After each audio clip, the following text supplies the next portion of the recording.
Olá, pessoal. Nosso quinto dia. Hoje a minha filhota vai fazer uma trilha sonora aí pra gente, que tá de férias. Vamos seguir nos Salmos, Introdução ao Antigo Testamento, na página 30. O Saltério é o livro de oração dos antigos judeus. Também, para os cristãos, ele tornou-se o livro de enlevos espirituais depois de ter sido para o próprio Jesus Cristo. A palavra salmo é a tradução do termo hebraico que quer dizer louvores. Entretanto, esse termo exprime apenas um aspecto do conteúdo desse livro, no qual se encontram lamentações, cânticos de penitência e de reconhecimento, poemas didáticos e súplicas ardentes. Os salmos eram cânticos destinados principalmente ao uso litúrgico do Templo de Jerusalém, mas neles percebe-se muitas vezes o eco de sentimentos religiosos inteiramente pessoais. Já em remota antiguidade, muitos desses cânticos foram reunidos em coleções das quais encontramos alguns traços na divisão atual em 5 livros. Foram certamente os autores dessas coleções que lhes inseriram as conclusões ainda hoje existentes. Parece averiguado que essas coleções foram sendo feitas independentemente umas das outras. Daí não nos podemos admirar se encontrarmos algumas repetições. Foram esses mesmos redatores que, por vezes, ajuntaram 2 salmos num só e que escreveram os títulos que ainda hoje lemos em muitas dessas composições.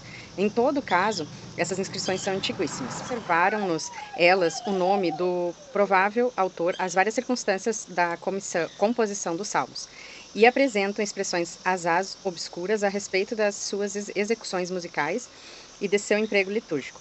Quando os salmos foram traduzidos para o grego, a significação exata dessas inscrições eram duvidosas. Hoje, muitas vezes, podemos apenas conjecturar o que elas significavam. O mesmo se deve dizer da palavra cela, que aparece no fim de numerosas estrofes. Essa palavra, em vista de seu sentido obscuro, foi omitida na presente tradução. Ignora-se quando e quem realizou a última coleção dos 5 livros em uma única, a que nos foi conservada. As inscrições do texto original atribuem 74 salmos a Davi, 10 ao filho de Coré, 8 a Asaf, 2 a Salomão e 1, respectivamente, a Emão, a Etão e a Moisés. É difícil averiguar o valor histórico exato desses dados. Entretanto, não há motivos para duvidar que numerosos salmos provêm do rei Davi. Sejam quais forem os seus autores humanos, a inspiração divina revestiu a sua beleza natural de um profundo sentido religioso que fez deles para sempre uma inexaurível fonte de vida religiosa e de piedade. Na literatura da antiguidade, o caráter religioso dos salmos salienta-se pela sua incomparável profundidade. Todas as cordas do sentimento religioso são neles dedilhadas. Respeito à majestade divina, gratidão pela misericórdia infinita e pelo perdão de Deus, absoluta confiança da providência, penitência e contribuição ante aos próprios pecados, tristeza e temor dos perigos que nos cercam, paz, consolação, coragem, obediência, alegria e esperança. Por outro lado, os poemas mesiânicos e as numerosas alusões ao filho de Davi tornam os salmos ainda mais familiares às nossas almas cristãs. Não admira, pois, o lugar todo particular que o saltério assumiu na liturgia da igreja. Essas composições adaptaram-se em primeiro lugar aos judeus, daí serem impregnadas do espírito judaico que ainda não tinha atingido a plenitude da caridade cristã. Como em outras passagens do Antigo Testamento, a justiça divina é descrita nos salmos de um modo rude e forte. Muitas vezes o ruído das armas perturba a calma da oração. Entretanto, urge considerar primeiro a mentalidade própria dos hebreus, segundo a qual só Deus era o rei do povo e o que levava a considerar como inimigos de Deus os inimigos do povo eleito. Assim, estes deviam ser julgados severamente. Em seguida, o crente sabia que o poder do inimigo devia ser destruído no futuro, porque assim o exigia a santidade de Deus. Desta forma, a vingança expressa com tanta violência é atribuída ao próprio Deus. Daí a sua misericórdia acompanha a sua justiça. Não nos afastaremos, portanto, do verdadeiro espírito dos salmos, procurando penetrar no cerne espiritual que está por debaixo da cascadura e aplicá-lo às nossas lutas interiores, como outros tantos apelos veementes ao auxílio divino. Muitas vezes o homem vê-se inclinado para as coisas terrestres e mal consegue rezar. Não sabemos o que devemos pedir nem rezar como convém, dizia São Paulo. Nos Salmos, deparam-se-nos maravilhosos formulários de oração que nos ensinam como nos devemos dirigir a Deus.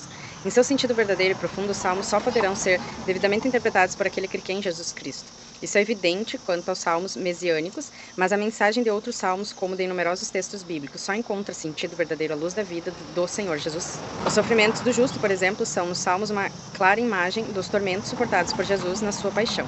O Saltério é, em verdade, o livro de oração da igreja e da alma cristã. Eis uma escolha entre os mais belos salmos agrupados de acordo com o sentido geral. Salmos de confiança, ensinamento de sabedoria, meditações, louvores, salmos reais ou mesiânicos, lamentações e orações intensas, ação de graça. O texto hebraico original muito sofreu no decurso dos séculos, daí as numerosas divergências, principalmente nas duas primeiras coleções, entre o texto original e a versão latina, sendo esta apenas uma tradução imperfeita do texto grego. Na numeração dos salmos, existe uma divergência entre o texto hebraico e a versão latina da Vulgata.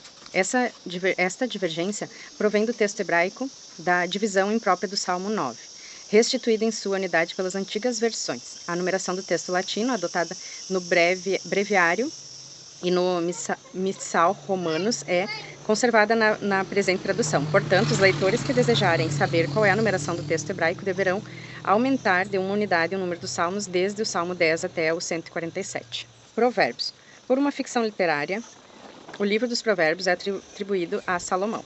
Menciona com efeito o primeiro livro dos reis, que Salomão produziu numerosíssimos provérbios de sabedoria. Na realidade, o livro dos provérbios é uma coleção composta de 8 partes. A primeira é formada por 6 exortações entrecortadas de evocação poética, nas quais a sabedoria personificada entra em cena e pronuncia os seus discursos. A grande coleção salomônica de provérbios, que tratam os vários estados da vida, é o 2. 3 e 4, 2 pequenas coleções atribuídas aos sábios, 5 provérbios salomônicos recolhidos pela gente de rei Ezequias. Número 6, um fragmento atribuído a Agur, filho de Jaque, autor, aliás, desconhecido.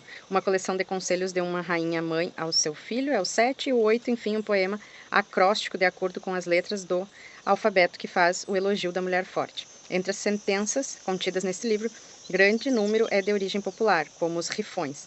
Importante fragmento, capítulo 10 a 22 e capítulo 25 a 29, atribuído a Salomão, sem que se possa decidir com exatidão qual seja a parte que este rei possa ter sido na sua redação. Os provérbios atribuídos aos sábios, aliás, desconhecidos, devem ter sido compostos antes do exílio, embora os capítulos 30 e 31 pareçam posteriores a eles. A primeira parte, do capítulo 1 ao 18, é considerada atualmente como uma composição feita depois do exílio. Ignora-se a data da constituição definitiva deste livro sobre a sua forma atual. Apenas devemos supor que ela tenha sido feita depois que apareceu o Eclesiástico, no começo do segundo século a.C., porque este livro é aí mencionado. Chama-se o livro dos Provérbios, numerosas passagens nas quais... Acham-se no livro dos Provérbios numerosas passagens nas quais se pode descobrir frisante parentesco com textos anteriores, egipcíacos e orientais. Não sabemos em que medida o autor inspirado se utilizou de predecessores estrangeiros, mas é certo que também os hebreus sofreram a influência dessas grandes civilizações. Dizendo influência, não entendemos uma dependência completa. A moral dos provérbios, fundada na crença e na revelação de um único Deus, mostra superior a todos os produtos pagãos da mesma espécie. Ressalta o livro dos Provérbios um conselho puríssimo de um Deus insondável, justo, benevolente, misericordioso e criador. Do ponto de vista moral, a humanidade é dividida em duas categorias, os sábios e os incipientes. Sábio deve-se entender todo aquele que é inteligente, bem avisado, virtuoso e íntegro. Entre os incipientes devem ser enumerados os maus, os mentirosos, os negadores, os ladrões, os malfeitores, os perjuros. O autor insiste particularmente nas virtudes da caridade, da justiça, da prudência, da moderação e da discrição. De outro lado, ele investe contra os vícios da embriaguez, da gula, da luxúria e da preguiça. De modo especial, ele acentua a piedade filial e a educação das crianças. Igualmente, se pode reconstituir um verdadeiro código de direito régio e de equidade judicial, reunindo-se os fragmentos dispersos que tratam destas questões. Em todo o livro se manifesta a viva fé numa retribuição, recompensa ou castigo, mas não existe ainda a ideia de uma vida eterna. A região dos mortos aparece sempre, como também em Jó e nos Salmos, como um lugar de tristeza no qual a sombra se detém num estado mais de morte do que de vida. A moral, tal como lemos nesse livro, poderá parecer a uma consideração superficial muito primitiva. De fato, os autores dos provérbios limitaram o seu interesse às normas de caráter prático. Entretanto, os sábios israelitas sabiam proclamar que a verdadeira sabedoria ultrapassava infinitamente a simples virtude de prudência. Assim é que aí se nos depara a célebre máxima: o temor do Senhor é o começo da sabedoria. Essa sabedoria só pode provir de Deus mesmo. É ela que nos faz compreender algo da justiça e dos juízos de Deus, como é ela também que produz a verdadeira humildade. No livro dos Provérbios urge saber-se espigar. Haverá sempre alguma espiga a juntar-se. Entretanto, devemos separar cuidadosamente um feixe do outro. Assim, as 6 exortações do sábio e ao seu filho, capítulo 1 a 20, as curiosas máximas numéricas do capítulo 30 e o poema sobre a mulher forte do capítulo 31. Eclesiastes. O livro apresenta-se como uma série de meditações sobre a instabilidade da vida humana, entrecortada várias vezes por uma sorte de estribilho que indica a linha diretriz que o autor tinha em mente. Vaidade das vaidades, tudo é vaidade. Desconhecemos quem é o autor, mas ele coloca suas reflexões na boca do Eclesiastes. Nesse personagem vê-se uma alusão ao rei Salomão, que a tradição judaica considerava como a personificação da sabedoria. O último redator do livro, que lhe deu a forma atual, deve ter vivido no 3º século antes de Cristo. Para o autor, como para os seus contemporâneos, todos os homens vão, depois da morte, para um único e mesmo lugar, o Sheol, ou região dos mortos. A existência nesse lugar é descrita como uma existência sem consolações, nas trevas, sem felicidade alguma, onde nenhuma relação mais se tem com o que acontece na Terra. Essas ideias sombrias a respeito da vida e a morte formam a base do pessimismo que se depreende deste escrito. Compreende-se a conclusão que ele tira deste, seu modo de ver. Se a perspectiva do céu é tão duvidosa, se a experiência da vida aponta tantas preocupações e desilusões, nada melhor se pode aconselhar do que fruir dos bens que Deus nos dá nesta vida e agradecer-lhe por tudo isto. Mas mesmo assim as alegrias terrenas aparecem como incapazes de estancar a sede da felicidade de que sofre o coração do homem. Entretanto, o autor alia a este pessimismo um espírito de profunda religiosidade. Ele insiste na disposição, sempre sábia, embora impenetrável, da providência divina. Tudo o que há de bom na vida é dom de Deus. Um dia o homem deverá prestar contas ao seu Criador de todos os atos praticados na terra. Estas considerações conservam o seu valor para todos os tempos. A piedade é o principal meio de alcançarmos o nosso destino. Toda geral teme a Deus e observa os seus preceitos. Eis aí o homem todo. O Cântico dos Cânticos. Demonstra-se Cântico dos Cânticos, expressão esta que significa o mais belo dos cânticos, uma coleção de poemas que originariamente devem ter sido destinados às solenidades nupciais. O amor humano, por mais estranho que isso possa parecer, foi escolhido como tema para esses poemas inspirados. O amor que une o homem e uma mulher no casamento foi querido por Deus no plano da criação. Ele é em si uma coisa boa e digna de ser enaltecida. Do outro lado, as festas nupciais eram para os antigos judeus a ocasião propícia para a manifestação de sua fé nos destinos da nação escolhida, que era considerada como a esposa do Senhor. Na união dos novos nubentes, vinham como religiosa alegria, como aliança divina se ia perpetuando.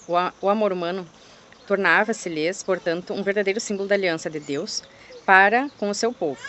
O cântico foi considerado e lido pelos judeus desde a sua origem como o cântico de amor de Deus para o seu povo. Uma comunidade que não duvida interpretar dessa forma esses poemas. Compreende perfeitamente que este amor divino assim expresso solicita por sua vez a resposta do amor humano. O cântico prega a fidelidade.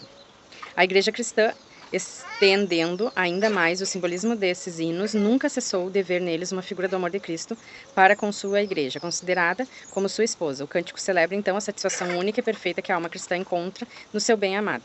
Convém, por fim, mencionar a liturgia da igreja, que se utiliza das palavras do cântico para celebrar o amor da Virgem Santíssima para com seu filho. Vamos parar na página 34. A sabedoria.